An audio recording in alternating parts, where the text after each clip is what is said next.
Hello, everybody. How are you? I know that people are still milling about and grabbing food. No worries, take your time with that. But we are going to go ahead and kick off and get started. Welcome, everybody. It's good to see you. In case you don't know who I am, I'm Carlette Higginson. I joined Warner about 5 weeks ago or so. I'm the Chief Digital Officer here. And I am very excited today to be accompanied by, it's my sort of privilege to be here and to be accompanied by today's guest speakers who are going to talk to us today about tech and the music industry. Now that is obviously a topic that is very near and dear to my heart and important, but it's really a topic that everybody here should be concerned about learning about because it's a topic that impacts all of us. In terms of our writers and songwriters and artists on the platform. So our guests today are Howie Singer and Bill Rosenblatt, and they co-authored the book Key Changes, the 10 Times Technology Transformed the Music Industry. You will all find a signed copy of that book on your seats today. So thank you, gentlemen, for that. Howie is a familiar face to many of you, potentially. Howie used to be here at Warner for 15 years as the SVP and Chief Strategy Officer here at the company. He spent his time here analyzing services in companies that could enhance or threaten our business here. Howie is still in the music industry and in the business where he serves as a consultant as well as an adjunct professor at NYU's music business program teaching data analysis in the music industry. Howie is joined today by his friend and colleague, Bill Rosenblatt. So Bill is president of Giant Steps Media Technology Strategies, the strategy consultant company that he formed in 2000.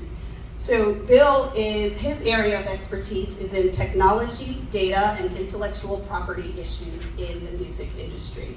He has had many clients that span from Google to Warner, so also very familiar in these industries.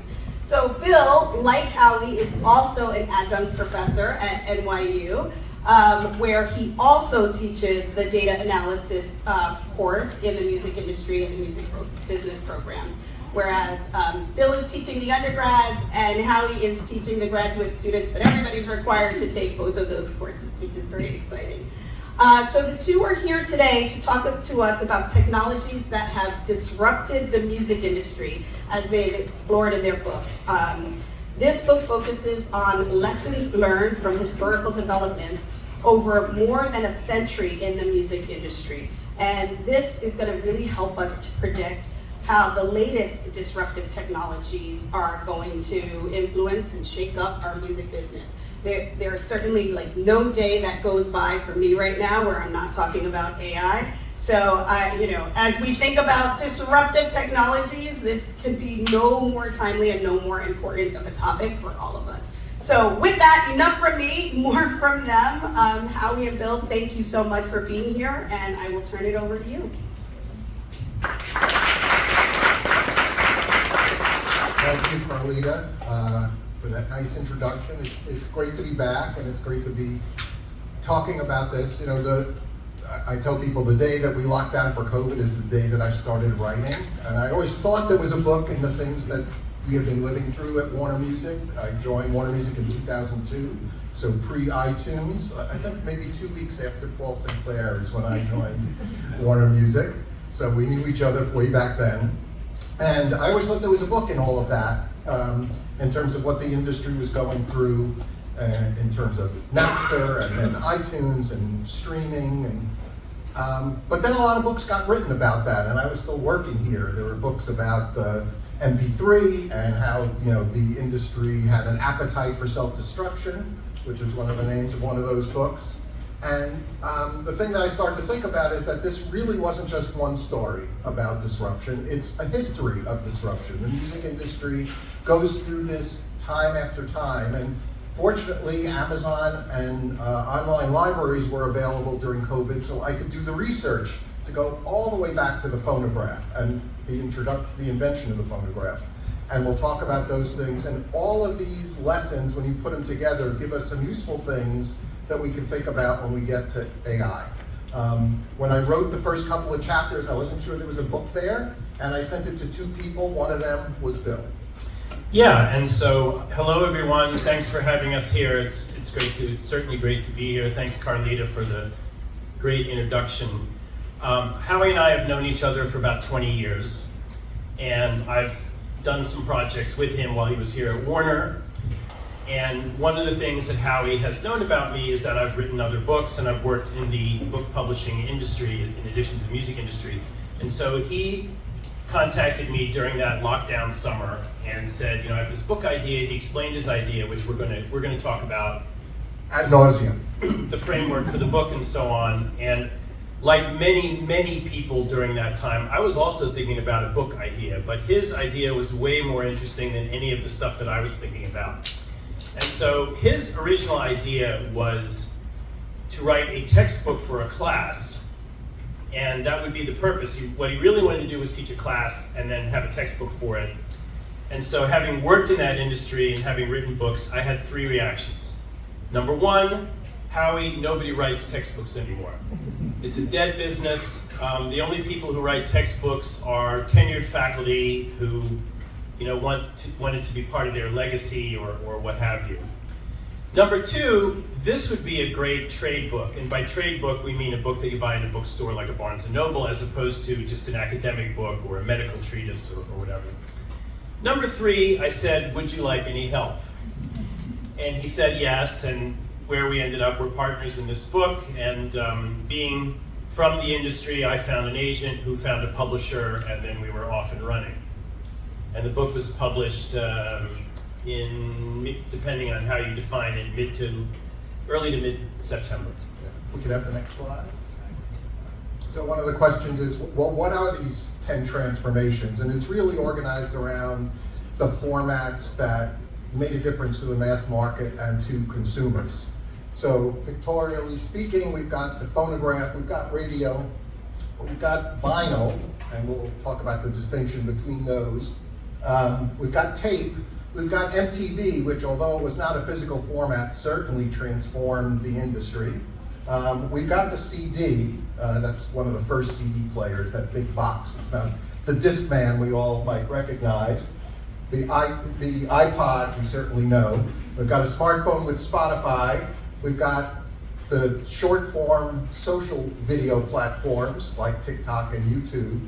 And the last one, if you can't read it, it's a Selena Gomez AI model from a website called Singify. If you're interested in making a cover version with Taylor Swift's voice, or Selena Gomez's voice, or SpongeBob SquarePants, that's a site where you can go do that. And needless to say, that has some implications for our business. So the book is organized around these topics, and it's sort of a historical story from start to today. The trickiest part was watching AI develop every day after we had locked down the manuscript.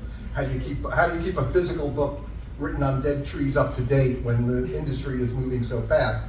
But the way we decided to tell this story was to focus first on the technology. I'm a technologist, I'm an engineer by training, and it's always the case that some smartass somewhere comes up with an idea for a product or a format or a thing, and some of them fail, but the ones that succeeded that we talked about have a variety of technologies. The iPod didn't come about just because of the internet. It came about also because their hardware guy found a tiny disk drive at Toshiba in Japan that they didn't know what to do with.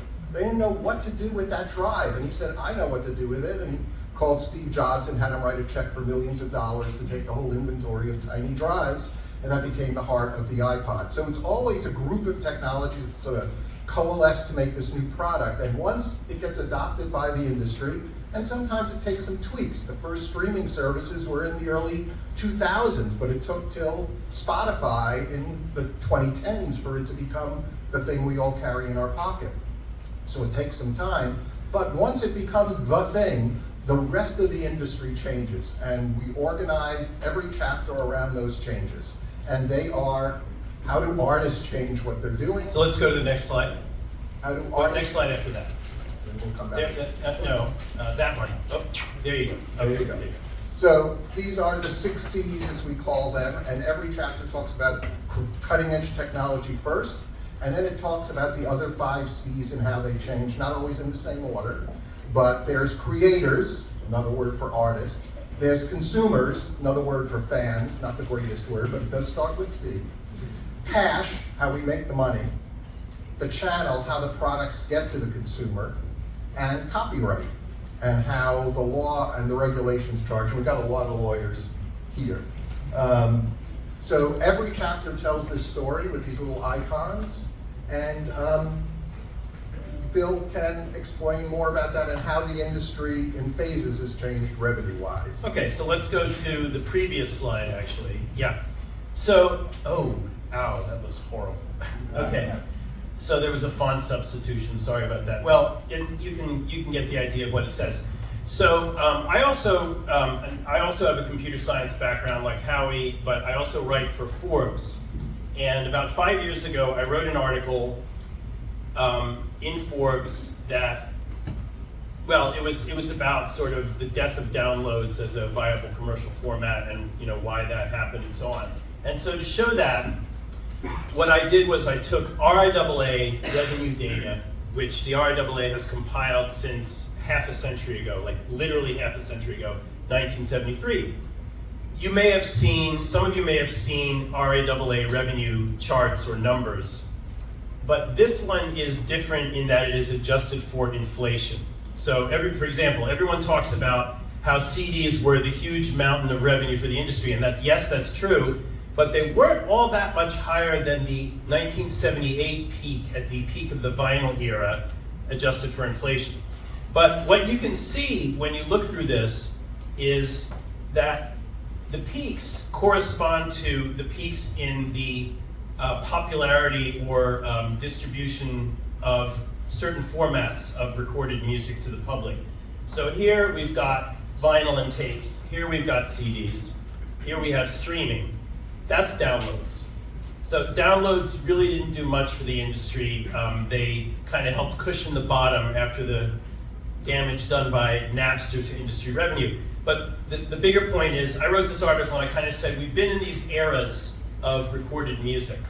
And so when Howie came along with this concept, it really resonated with me because I also see the music industry as eras driven by these formats, which in turn were created by disruptions based on a confluence of technologies. And Howie basically to this added broadcast media, radio, and then television, particularly MTV, to the mix.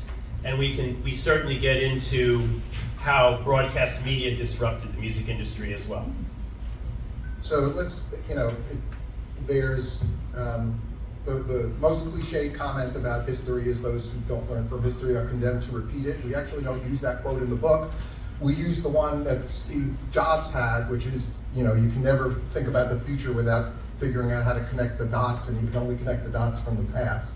So let's go back in time a little bit to a couple of the transitions and formats and implications for the business in those days, and draw some parallels to where we think it applies today as well to what's happening in the industry.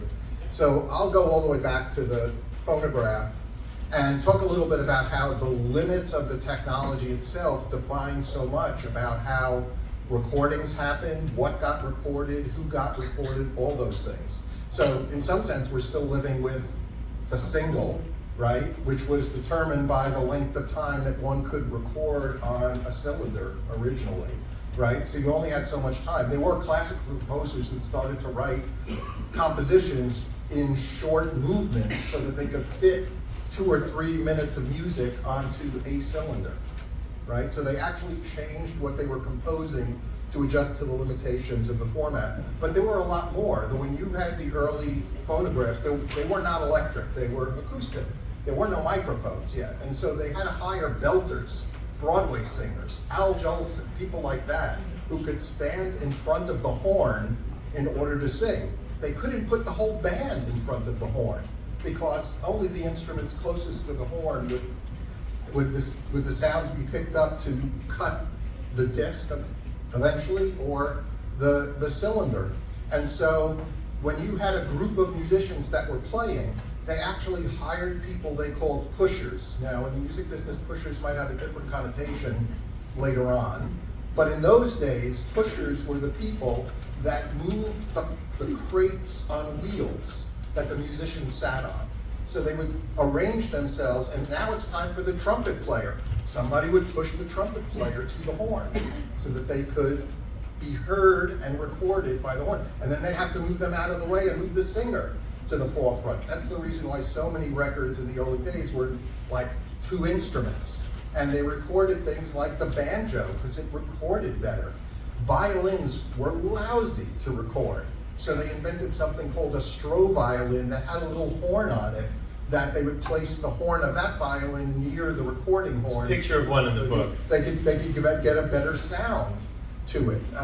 They took the back off the piano and put the piano on blocks so that the strings that were getting struck on an upright piano were close to the horn. So they went through all these machinations to record. And by the way, they had no editing capabilities, right? They just, if it got screwed up, they had to start all over again.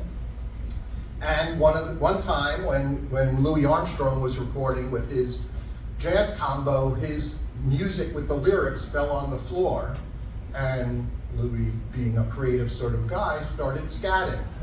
And he popularized scat because that recording they decided to release and not start all over again. And that recording became popular. And although other people had done scat previously, Louis Armstrong was the one who popularized it. So there's just a few examples. We'll come back to how sort of that same message of adjusting what you do resonates today after Bill talks a bit about radio. Yeah, so radio kind of is the next thing that we cover, and chronologically, radio started in late 20s, became very popular during the 30s. There was a Great Depression. People had no money to buy records, so everyone listened to the radio, and a product was available at that time that a single box you could plug in the wall and receive a radio signal and listen to it. Before that, you had to cobble together a few different components. You had to be knowledgeable about electronics and so on.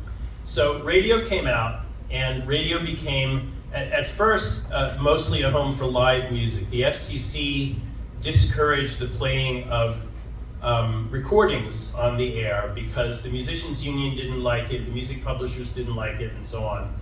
But after the Second World War, there was this new thing called television, which caused all the live performing artists to flee radio to the new exciting medium. And the FCC decided to loosen up and allow more sound recordings to be played on the air, or as many as the stations wanted. So in the 50s, there was a guy called Todd Storrs. Anyone heard that name, Todd Storrs? Okay, so Todd Storrs invented a radio format called Top 40, which you've probably heard of. So Top 40 basically meant playing the same songs over and over again. We live with this today, of course. And that caused record labels to do certain things to get their songs played on the radio. So first of all, how do you find out which songs are the top selling records? You go to a record store and you say, which are your top selling records? And they tell you, and for their trouble, you give them a free ad on your radio station or whatever. And so there's a virtuous cycle that happens then. We are the radio station, we play the top records so that people hear them, and then when they go buy them, which then makes them become even more the top records, and the virtuous cycle continues.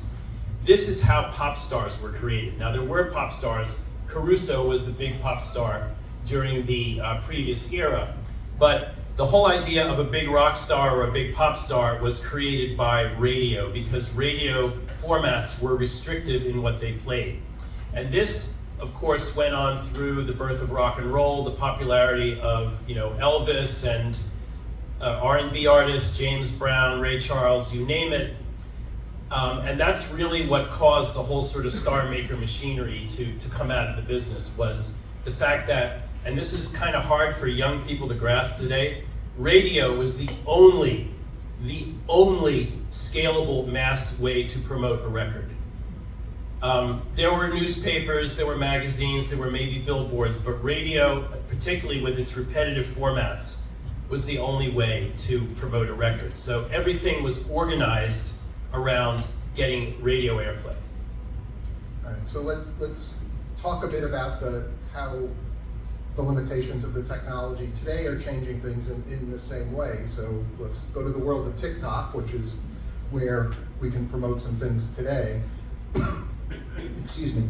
So one of the things that's happening, and we see this happening in just about every release, we're having shorter and shorter songs on each release. I'll call it an album still, right? Those songs often are greater in number, so we have more songs on an album, even though each song on the album tends to be shorter. Pink Pantheress has an album with 1 minute songs, 1 minute 20 songs. The hooks are being placed at the start of the song. If you had the song Papa Was a Rolling Stone from the heyday of Motown, where you have how many minutes? 4.5 minutes of intro? It's about 3.5 minutes of intro in the full album cut. Right. Reduced to maybe 30 seconds on the hit single version. Right, but you know, it's a great intro, but it takes a long time for somebody to sing. How many people would hit skip before we got to the 30-second mark? Because of course the 30-second mark is what you need to get paid for. I know the rules are changing with Spotify and ambient music, but for now it's still 31 seconds in order to get paid. So you gotta hook the consumer by putting the hook at the beginning of the song. So the artists, they might not always be thinking about it, but you know, Mark Ronson, the famous producer, said, you know, I worry about completion rate, because it's not only whether people skip my song, but that they listen all the way through. Because if they listen all the way through, Spotify notices that, Deezer notices that, it gets placed on better playlists. So I have to worry about the whole song being catchy enough and not losing people when people go all the way through. So we have these examples where the music that's being created by Warner Brothers Records, by Atlantic Records, in many cases the artists, whether consciously or unconsciously, are fitting their creations to the constraints of how we make money in terms of streaming and so on. And my favorite story for TikTok and fandom is Steve Lacy, right? So Steve Lacy... Not the jazz saxophonist. No. But the modern day R&B. The modern day Steve Lacy, Yeah. right? So anybody a Steve Lacy fan? We got a few, right? So big on TikTok. Played a live performance, and like many singers who were singing to their audience said, sing along with me. And they did on the big song that was popular on TikTok until 30 seconds, and then it went silent because the people didn't know the lyrics past the 30-second mark, right? So there's an example of how things adjust. Yeah, there were, you know, things like that happened on radio. They just happened at 3 minutes instead of at 30 seconds. And Papa Was a Rolling Stone by the Temptations is kind of a funny example, because it was an 11 or 12 minute song on the album, and it was only cut down to 6 minutes and change for the radio, which was considered radical at the time. There were very few songs. The other one, speaking of Papa Was a Rolling Stone, was Bob Dylan's Like a Rolling Stone, where the original version, 6 minute song, original version was cut in half. The first half on the A side of the record, second half on the B side. And there was fan pressure to put out the entire song to the radio, which the label ended up doing, not WMG, obviously, some other label somewhere. But that was only through fan pressure that the entire 6 minutes got onto radio. And Billy Joel, of course, another person on another label that we won't talk about, complained in one of his hit songs about having to cut his song down to 3:05. And there were even radio stations that, if the song were a little too long, they'd speed it up so that they could claim, we play more music per hour. So this happened in radio, it's happening now on TikTok, and that's kind of a... And today we're dealing with sped up songs being posted by people who don't own the rights to them to try and evade the detection and make money for them. Another reason to speed it up. Yeah. So, as we said earlier, the book is organized sort of chronologically by these formats, but then at the end we pull the threads across time. because we talk about the consumer and the creator in every one of the chapters, but then we try and draw some lessons. And one lesson, and I think it's one that we can go to the next. Yeah. There. Okay. Yeah. So here are a few of those lessons, and we also draw comparisons to other industries where these same lessons apply, because we think that these ideas of looking at things to analyze the business by using these 6 C's can be helpful in other places. And the first one to talk about is convenience over quality, right? Which has happened time and time again. But again, let's rewind the clock to the days when the industry started. People were complaining about canned music on cylinders. Anybody want to guess why they called it canned music? It looks like a can, right? This is an Edison disc. Edison cylinder. Edison cylinder, excuse me. Made of plastic. It took a while to get there. By the way, he advertised himself and not the artist. One of the other things that isn't very convenient is that if this gets separated, I don't know what disc is. Yeah, there's tiny print on the end, but it's not a very good way to tell people what it is. What is true is that the sound of cylinders is better than the sound of discs. Always was, it still is. Yet discs dominated. And they dominated because of convenience. They were easier to manufacture copies of. It was much harder to make copies of these. It was harder to build the molds to mold them. It was much easier to build a mold for a shellac disc. In addition, if you had 100 of these, now think about having them, and stacking them on your credenza, your shelf, how did you figure out which one was which? Records stacked much more easily. They were much more friendly. People liked handling this. These were hard to change on the machine. The discs were much easier to change. And one of the things that is also worth noting, because it's one thing that I found out people don't know, this. The reason we have record albums is because it took so long to include all the music, say, from a Broadway show or from a single artist. So they copied the idea of a photo album and would sell products with sleeves. And even though later we could make a disc that held more music, it still got called a record album, right? But it was an album because it looked like a photo album. And so the technology of playing a disc, we all know, you put the needle on the outside and it goes around and gets closer and closer to the middle. The disc turns, the turntable turns at a constant speed, right? That means the amount of time it takes to make an orbit of the disc to go around gets less and less and less. If the music was loud, or even if it wasn't very loud, as you got to the middle, that needle's going around real fast and it would jump out of the groove. So somebody said, well, we need to stop people from making records that have the needle go all the way to the hole in the middle. Let's put a piece of paper on it and stop the needle from going all the way to the middle. Guess what? That's a good place to write the name of the artist, the name of the song, and the name of the company that issued this. That's where the name record label comes from. It was the technology limitations of the disc and figuring out how to make it play without jumping out of the groove that gave the name to the company that you're all working at.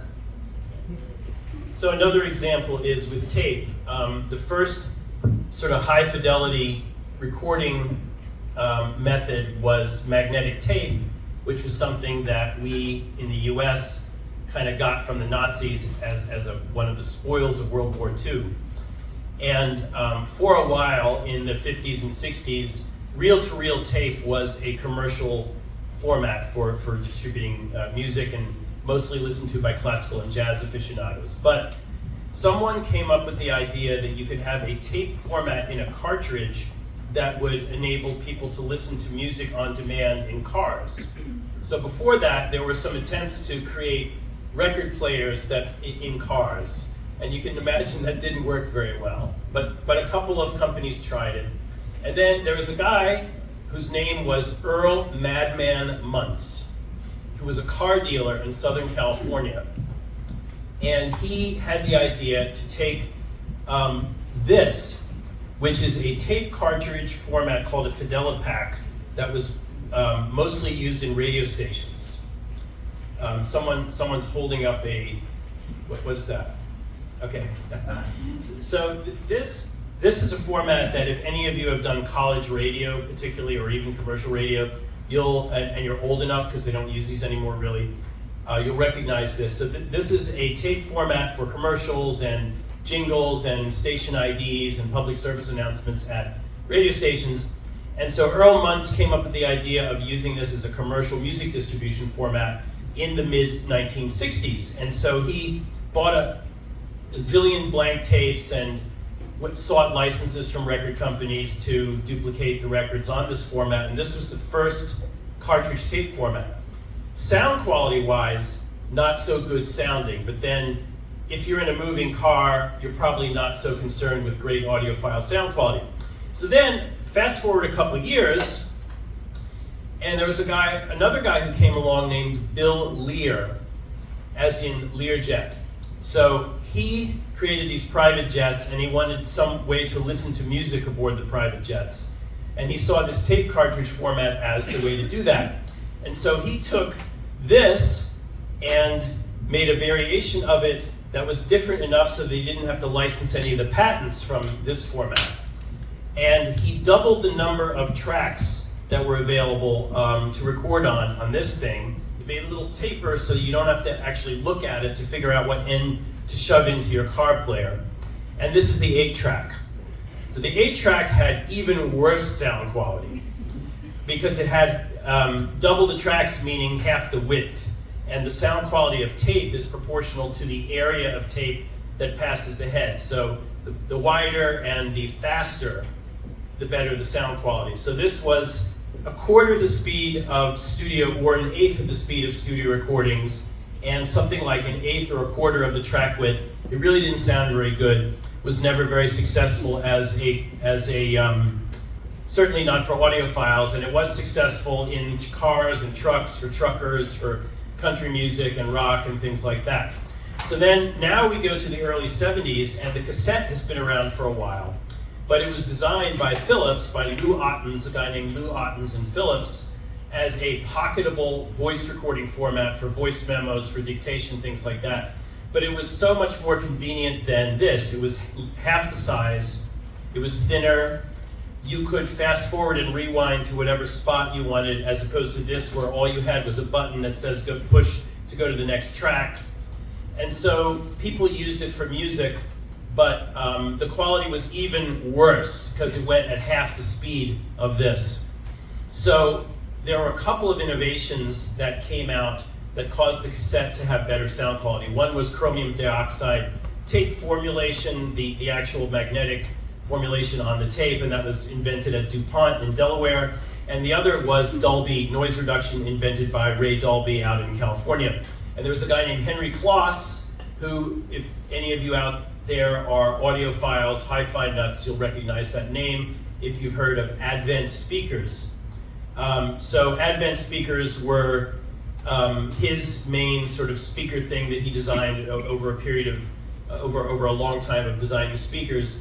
He also designed the first cassette deck that had both Chrome and Dolby support, and it was the first cassette deck that actually sounded really good. And Howie actually had one of those decks. I had the speakers, he had the decks. And all of a sudden, oh wow, cassettes can sound really good. So that's how cassettes overtook 8 tracks, and actually for a few years became the biggest format in recorded music in the late 80s, early 90s time frame.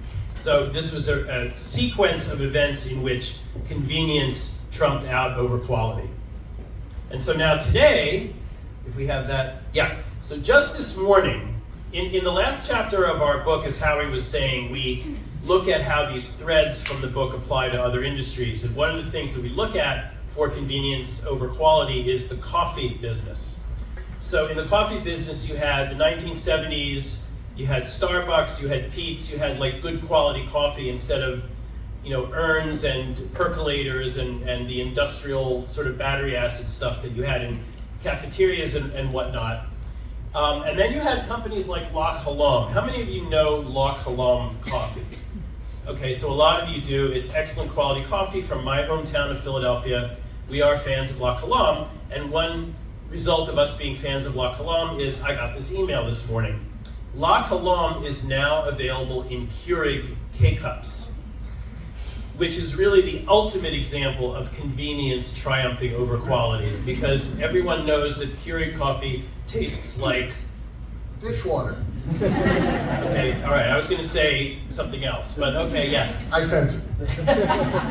So this is the latest example of convenience triumphing over quality. Yeah, so I'm conscious of the time, and I want to make sure we tell sort of two stories. One of the things we like to do with each one of these talks we've been giving is pick out some of the stories we found that we like. We'll explain to you in the book how a CD player works, but the information about the people and the stories that they went through to make things happen are interesting. So I'm going to tell one about Edison, and then Bill will tell one about a Warner Reprise artist. So I already mentioned that Edison was a big believer in the technical superiority of his product, of his genius, which is why his picture is on this and not the artist. He hated paying artists. He said artists are only interested in the money. He went and hired choirs from churches in New Jersey near his lab because they were a lot cheaper than what people like Caruso wanted to get paid.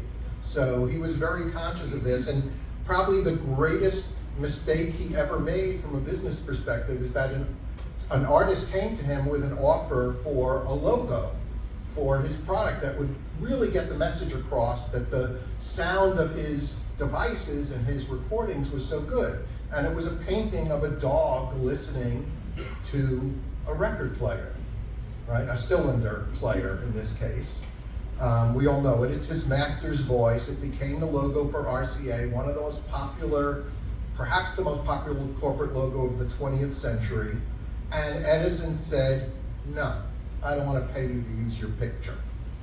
And so they took that picture to the Victor Company, which later was purchased by RCA. When radio dominated over records later on, it became RCA Victor. They redrew the picture. They repainted it because it wasn't Edison's machine anymore. It's a gramophone with the horn. It also, the gramophone doesn't record anything. So you could never hear your master's voice unless your master happened to be Enrico Caruso, right? So it was kind of a misleading name, but that logo became incredibly valuable, and RCA Victor first was much, much better at marketing their products and portraying it as a lifestyle brand, and Edison was not. And he trailed for years and took a long time to convert from these to discs, even though the consumers were telling him, we're fine with the lack of quality and we're fine with the disc. So Edison, brilliant inventor, marketer, not so great. Yeah. All right, so first let's go to the next, there we go. So first I want to give you a little trivia question. This is a list of current or former WMG artists who were very active in the 70s. All these artists, at least at one point in their career, recorded for a Warner label. What did all these artists have in common in 1979? So while you think about this, I'm going to tell my little story. So when you think about concept albums, someone shout out the name of a classic concept album, or what you think might have been the first one. Tommy by The Who, 69, I think. All right, anyone else? The Kinks, so that was was that early 70s, late 60s? Early 70s, okay. Can anyone go earlier than 69, Tommy, The Who? Magical Mystery Tour was 67, 68, Beatles. Okay, I'm not sure I'd call that a concept album, but okay. What? Yeah, a lot of people say Sgt. Pepper. Anybody, any other ideas? All right, so the first concept album was done by Frank Sinatra in the late 1940s. It was an album of torch songs, like, I miss my baby left me kind of stuff. And then shortly thereafter, he recorded the first ever Christmas album of Christmas songs. So Frank Sinatra was a great innovator in the music business in addition to a great artist. He was the first to record a concept album. He was one of the first artists to record on the LP format, the vinyl format that came out in the late 40s. And he was the first artist to create his own record label, Reprise, which is now part of the Warner family, as you know. He did that because he was not happy with Capitol, and he decided to go his own way. And unlike a lot of other what we call vanity labels, Reprise is of course a very successful label in its own right with many big artists, and so he was an innovator in that way as well. The other great innovator from that era was Bing Crosby, who was the first one to discover the potential of the reel-to-reel tape mechanism for recording radio broadcasts for rebroadcast later. And he also was the first big artist to use an electrical microphone so that he didn't have to be a belter, he could be a crooner instead of a belter, as Howie was talking about.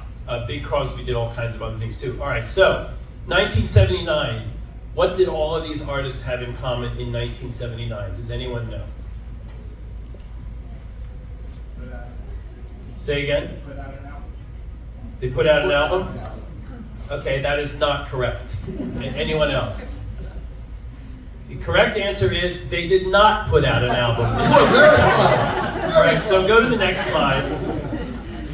So here we see, and this is one of the this is kind of one of the elevator pitch themes of our book, which is Howie mentioned there were all these books written about, you know, how the music business was humming along until Napster blew it up. Appetite for Self-Destruction, there were, you know, how music got free, there were a whole bunch of books on that subject. What our book says is that there were big disruptions, not just Napster, but several of them. And they were all driven by these new technologies that led to new formats for distributing music to the public. So you'll see here, this is a huge drop-off after 1978. Here's Napster, but this was a big one also. The other one that we don't show here, because we don't have the numbers, is after World War II, during probably the biggest economic boom in the 20th century, the record industry lost a quarter of its value because of the format war between the 12-inch LP and the 7-inch 45, which just confused everyone because everyone had to go out and buy new equipment. I don't want to buy new equipment, so everyone just went back to listening to the radio. But in 1979, there was kind of a perfect storm of things that happened. One was cassette tapes and home taping, home copying of albums, which was a problem, but it wasn't the only problem. Another was the the Middle East oil shocks, and oil going up to $140 a barrel, and petroleum being an input good to the making of vinyl albums. So that caused economic problems with the recording industry. And then the third one is, and go back a slide, all of these artists not recording albums. So there were all these, and a couple other big names who did not recorded for some lesser label than one from the Warner family. Like a certain musician from New Jersey who grew up near where Howie lives in Monmouth County, who did not release albums in '79, so there was very much less product out there to buy. And so, of course, some of these artists sort of went by the wayside and new types of music came along, but the industry eventually did recover when the CD started coming out. One final story, and then we'll ask for questions, since you mentioned Bruce, who I never see around the neighborhood. I always keep hoping that I will. A week after I go get ice cream, he's getting ice cream at the same place with John Bon Jovi, and I missed it. You know, it just never happens. Right. Interesting aside for the MTV era, right? So MTV proved itself as a promotional vehicle for music. People wanted videos. Bruce was, although we all think of Dancing in the Dark, which came much later when he pulls Courtney Cox onto the stage at the end of the video, at first he wanted nothing to do with videos, but Sony made one anyway for Atlantic City. And Bruce loved it. And he loved it because he wasn't in it. Right? So they made a music video without him, and he said, this one is perfect. So it's another example of even the artists having to adjust what they're willing to do to the popularity of any of the formats. Let's stop there and see if there are questions about any of this stuff. Yes, Paul? Convenience over quality.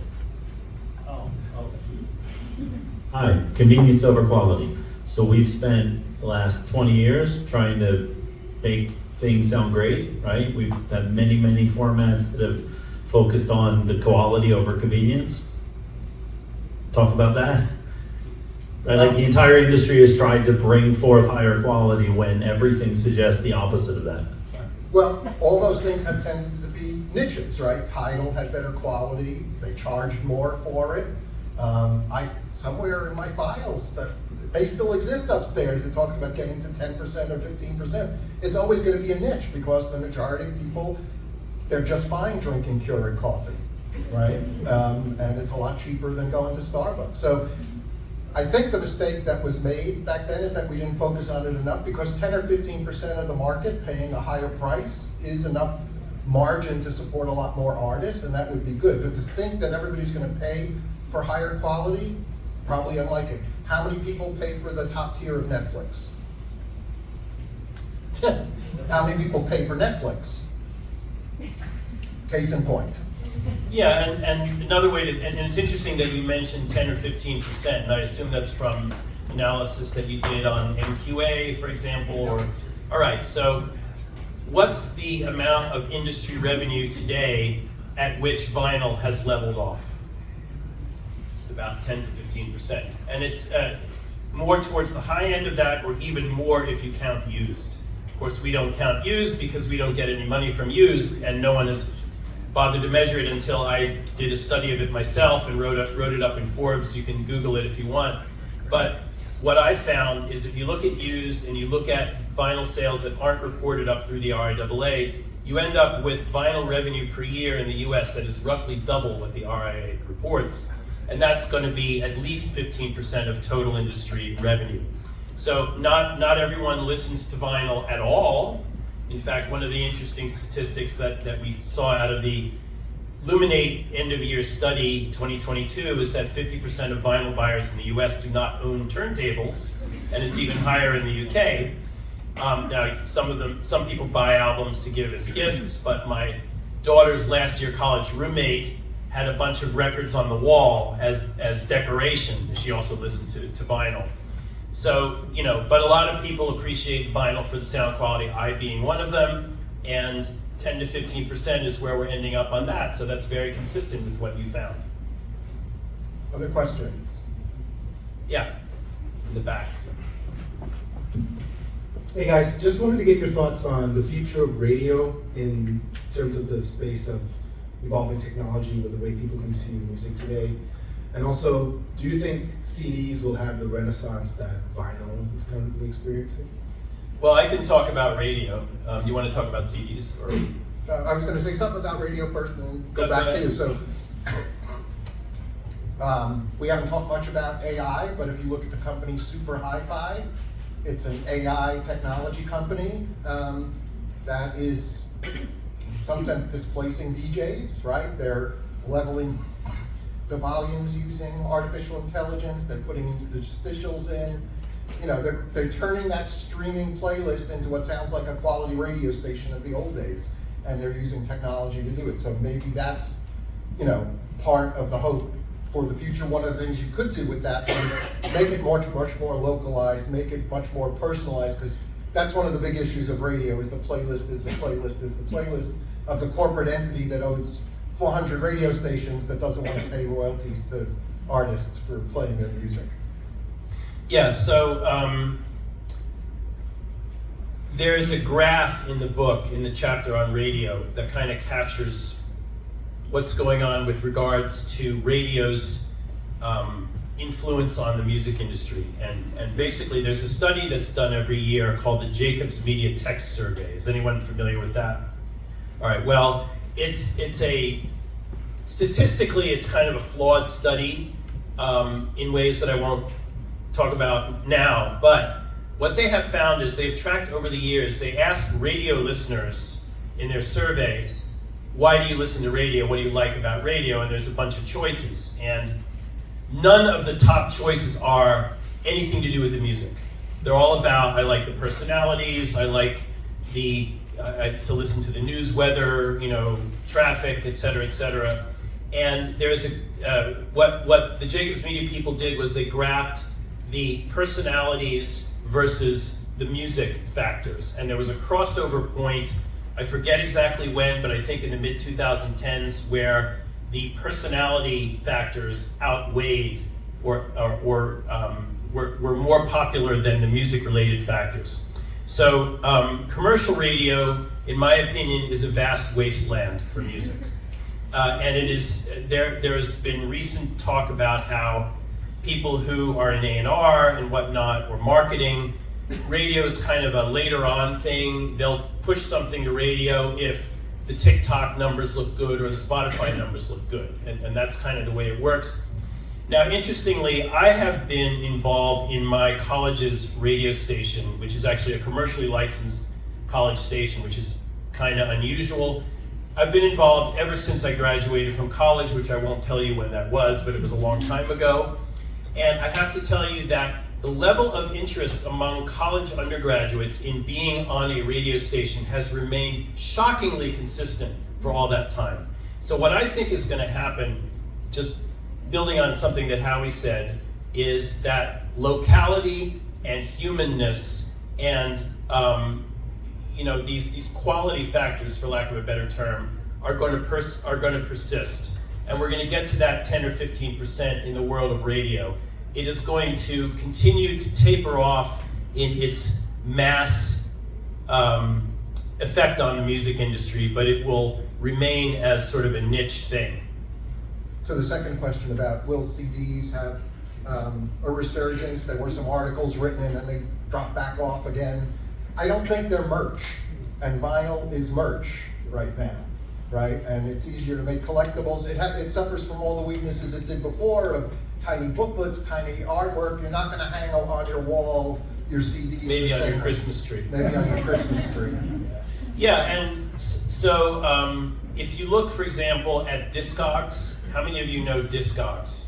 So yeah, Discogs is an online database and marketplace for physical, and there's something like, and I don't remember the numbers exactly, but 40-50 million vinyl items for sale on Discogs. For CDs, it's a couple million. That's it. And for cassettes, it's even an order of magnitude less than that. So they're not merch. Vinyl is merch. That's kind of the long and short of it. Final question, and we're happy to stick around. Yeah, and we so can I talk know about that- how we think AI is going to affect the industry, if anyone wants to hear about that. Yeah. Sure, yeah, that could be my question. I haven't talked about it yet. Right. You want to go first, or should I go first? Jeez. How to give a short answer to that question. That was my lecture this week at NYU as well. My short summary is we're at the beginning of a 10-year cycle of seeing how this plays out, because that's how long it takes. Napster launched, and it took 10 years from Napster's launch until the last of the file sharing networks was shut down by the courts. So it may seem quick. Napster got shut down relatively quickly, but these things take a long time. It took 30 years after we first had records before the copyright laws were adjusted to pay for those mechanical rights and adjust that. So And then another 50 years for sound recordings to get copyright. yeah, so partial. the law moves slow. So my soundbite has been this is going to get settled in courtrooms and conference rooms, right? You announced yesterday a deal with Boomi to put AI-generated tracks out. So the industry seems to be moving more quickly to take advantage of this. At the same time, they're fighting, whether it's Sarah Silverman and Stephen King as writers, or it's graphic artists, or it's spoken word people whose voices are being taken, or it's Selena Gomez, like that example I showed you earlier. Those fights are coming, and there were 9,000 comments to the Copyright Office, and every tech company said it's fair use for us to train our models on your voice. And of course, people whose voices those are tend to disagree, but that isn't going to be quick to get resolved. So I think, unlike in the past, when I was here, the industry is moving more quickly. I think in part because of the slowdown in streaming revenue. Streaming revenue is growing a lot, but it's growing outside the US. It's growing outside the UK. It's growing from places where the average revenues per user are much smaller. And as has been shown in every other one of these formats, including MTV, people don't move fast, they move slow because the old stuff is making money.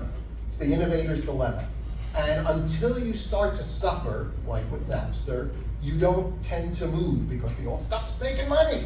It's doing really well. This time it seems like the industry is moving more quickly, and I think it's because although the top line numbers look good, there's a much better understanding of the data, and that underneath those numbers there are reasons to be concerned. If you're, in the executive offices here at Warner, and that's causing people to say, let's go make the deal with Boomi. If you're Universal, let's go have a thing with Charlie Puth that's, creating music and using his voice with his permission, with licenses, and I think it's going to play out, but it's going to be a fight in the courts. Yeah, so, I actually didn't know about the deal with Boomi, but Boomi is an interesting case. I've got sort of two comments to make that are somewhat related. One is that generative AI is one of these major upward inflection points in the volume of music that will get released. So we've had inflection points like this in the past. In the 80s, we had the Tascam Porta Studio that enabled people to get good quality recordings at home, including that artist from New Jersey who put out an album that was done just in that way. Then in the 90s, we had digital audio workstations. We had Pro Tools, Cakewalk, etc. And then in the 2000s, we had the digital distributors for indie artists like TuneCore. They started to come out and made it a lot easier. And now there are dozens of these independent distributors around the world. And we have this enormous glut of music, incredible glut of music. You've probably heard some of the figures, 100 and some thousand per day submitted to streaming services worldwide. Boomi, last I looked, which was a few weeks ago, I think, claims to have facilitated the generation with its technology of 56 million tracks. So those are not all up on Spotify, obviously, and some of them may contain material that a rights holder would claim to be infringing, but it is what it is. And so Warner does a deal with Boomi. There are other discussions that I'm aware of blanket licenses being negotiated kind of behind the scenes with rights holders and tech companies, knowing that while these court fights simmer on, there will be a safe way, legally safe way, to get licenses to content if you want to, and not just in music, also in book publishing and other content areas. So I personally think that the sheer volume of music that generative AI is going to enable is going to lead to some disruption in the music industry because there's just too much music out there. And there's going to come to a point where the streaming services who currently accept pretty much anything they're given are going to stop accepting pretty much anything they're given. And even in the little tweaks that Spotify recently announced, you're starting to see that. And I think that's the start of a bigger and bigger trend that AI has hastened to come into being. So conscious of you all having day jobs, we appreciate you coming and listening to us. Thank you so much. We'll hang out here a little longer Sure. and answer more questions, but thanks so much and thanks to Warner for hosting. Hope you enjoyed the book.